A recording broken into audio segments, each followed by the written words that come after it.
আমাৰ ঘৰৰ ওচৰৰ নদী এখনত জেং মাৰিছিল আৰু জেঙৰ মাছ সৰহখিনি আছিল, কুহি মাছ আৰু বৰালি মাছ।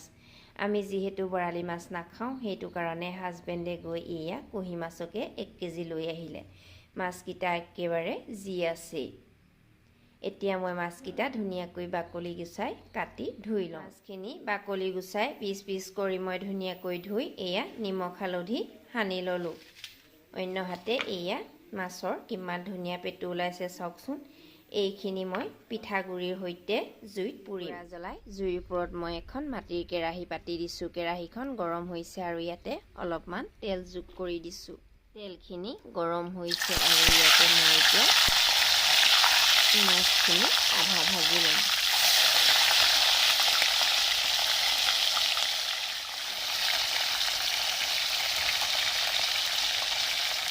মই আটাইখিনি মাছ ফ্ৰাই কৰি ল'ম। অন্যহাতে এয়া অকণমান কলপাত ধুনীয়াকৈ ধুই জুইত মই লেৰেলাই আনিছোঁ। যিহেতু মই পেটু পাতত মই এয়া এখন ডাঙৰ প্লেটত লৈ লৈছোঁ।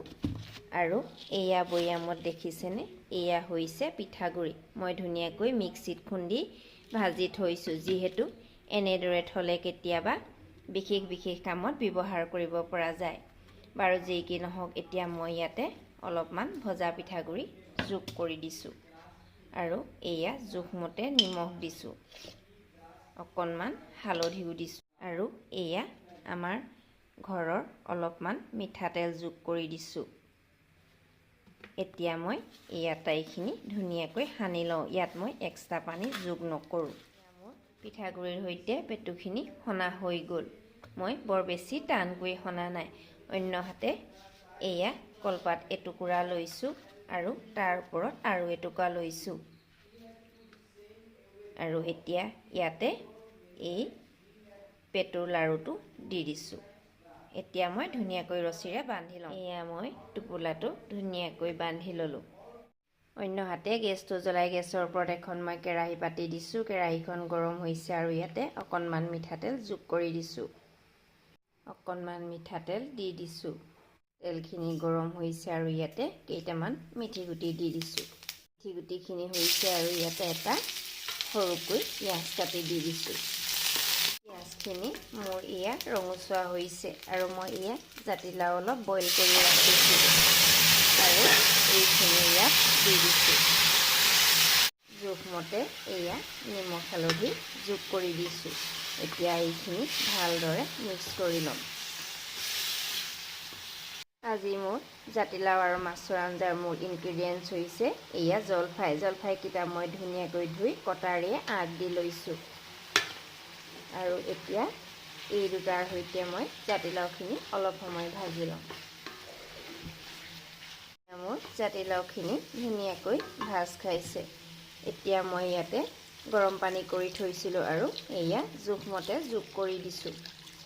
এয়া কেইপিচমান হাফ ফ্ৰাই কৰি লোৱা মাছ মই ইয়াতে যোগ কৰি দিছোঁ।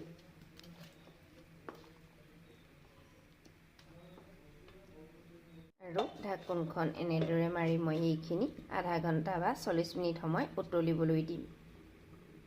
আধা ঘণ্টামানৰ পাছত মোৰ এয়া মাছৰ জোলখিনি ৰেডি হৈ গৈছে। ইয়াতকৈ মই আৰু উতলাই নাথাকোঁ। এতিয়া মই গেছটো অফ কৰি দিওঁ আৰু এয়া অকণমান কোমলীয়া ধনিয়া কুটি লৈছিলোঁ আৰু সেয়াও যোগ কৰি দিছোঁ।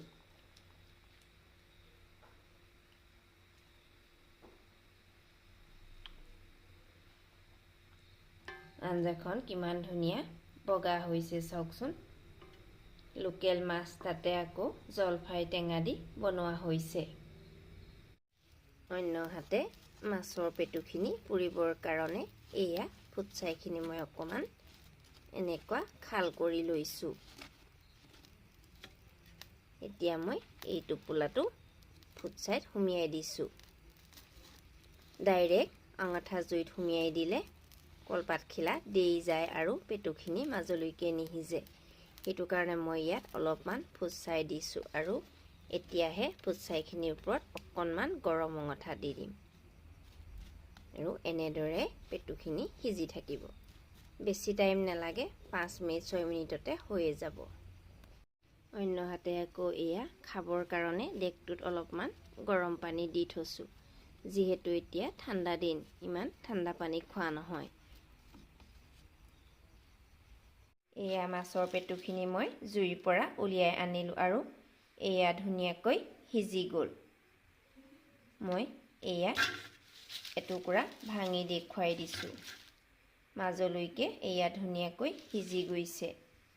অন্য হাতে এয়া জাতিলাও আৰু জলফাই দিয়া মাছৰ আঞ্জাখনো মোৰ পৰিৱেশন কৰিবৰ কাৰণে এয়া ৰেডি হৈ গ'ল। আজি আমি ৰাতিৰ ভাত সাঁজ এনেকৈয়ে খাওঁ। আপোনালোকে বাৰু খোৱা বোৱা কৰিলেনে? আৰু সকলোকে শুভৰাত্ৰি জনালোঁ, যিহেতু ভিডিঅ'টো ৰাতি বনোৱা।